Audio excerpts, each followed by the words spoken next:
അധ്യായം 20.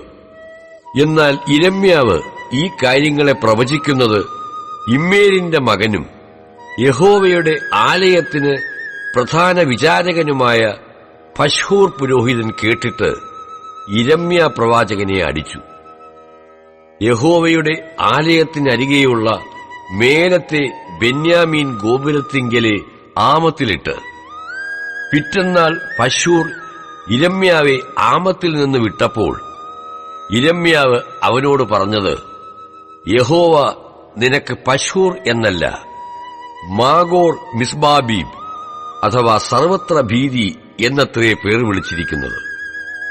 യഹോവ ഇപ്രകാരം അരുളി ചെയ്യുന്നു, ഞാൻ നിന്നെ നിനക്ക് തന്നെയും നിന്റെ സകല സ്നേഹിതന്മാർക്കും ഭീതിയാക്കി തീർക്കും. അവർ ശത്രുക്കളുടെ വാൾ കൊണ്ട് വീഴും. നിന്റെ കണ്ണ് അത് കാണും. എല്ലാ യഹൂദയെയും ഞാൻ ബാബേൽ രാജാവിന്റെ കയ്യിൽ ഏൽപ്പിക്കും.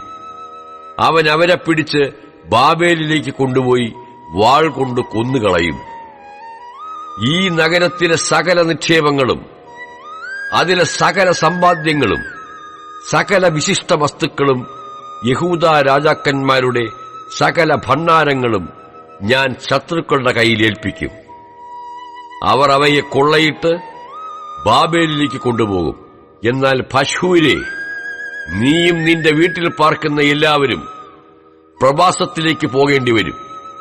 നീയും നിന്റെ വ്യാജപ്രവചനം കേട്ട നിന്റെ സകല സ്നേഹിതന്മാരും ബാബേലിലേക്ക് ചെന്ന് അവിടെ വച്ച് മരിക്കുകയും അവിടെ അടക്കപ്പെടുകയും ചെയ്യും. യഹോവേ, നീ എന്നെ സമ്മതിപ്പിക്കുകയും ഞാൻ സമ്മതിച്ചു പോകുകയും ചെയ്തു. നീ ബലം പ്രയോഗിച്ച് ജയിച്ചിരിക്കുന്നു. ഞാൻ ഇടവിടാതെ പരിഹാസ വിഷയമായിരിക്കുന്നു. എല്ലാവരും എന്നെ പരിഹസിക്കുന്നു. സംസാരിക്കുമ്പോഴൊക്കെയും ഞാൻ നിലവിളിച്ചു.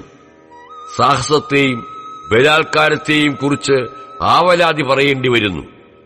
അങ്ങനെ യഹോവയുടെ വചനം എനിക്കിടവിടാതെ നിന്നയ്ക്കും പരിഹാസത്തിനും ഹേതുവായിരിക്കുന്നു. ഞാനിനി അവനെ ഓർക്കയില്ല, അവന്റെ നാമത്തിൽ സംസാരിക്കുകയുമില്ല എന്ന് പറഞ്ഞാലോ, അതെന്റെ അസ്ഥികളിൽ അടയ്ക്കപ്പെട്ടിട്ട് എന്റെ ഹൃദയത്തിൽ തീ കത്തും പോലെയിരിക്കുന്നു. ഞാൻ സഹിച്ചു തളർന്ന് എനിക്ക് വഹിയാതെയായി. സർവത്ര ഭീതി. ഞാൻ പലരുടെയും ഏഷണി കേട്ടിരിക്കുന്നു. കുറ്റം ബോധിപ്പിൻ, ഞങ്ങളും അവനെക്കുറിച്ച് കുറ്റം ബോധിപ്പിക്കാം.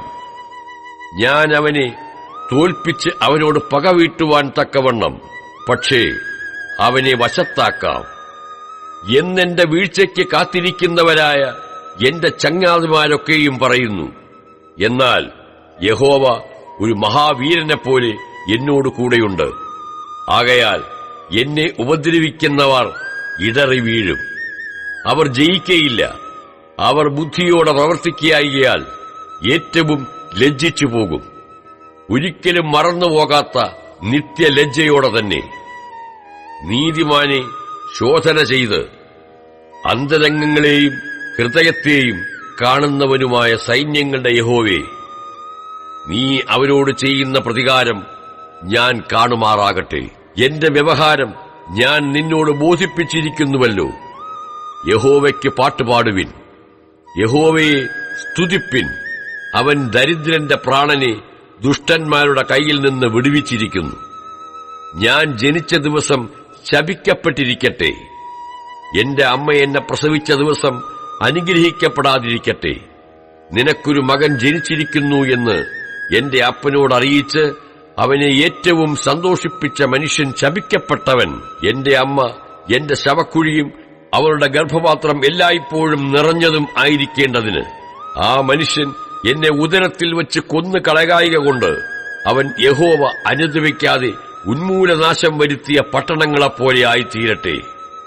രാവിലെ അവൻ നിലവിളിയും ഉച്ചസമയത്ത് പോർവിളിയും കേൾക്കുമാറാകട്ടെ. കഷ്ടവും സങ്കടവും അനുഭവിച്ച് ജീവിതകാലം ലജ്ജയിൽ കഴിച്ചുകൂട്ടേണ്ടതിന് ഞാൻ ഉദരത്തിൽ നിന്ന് പുറത്തു വന്നതെന്തിന്?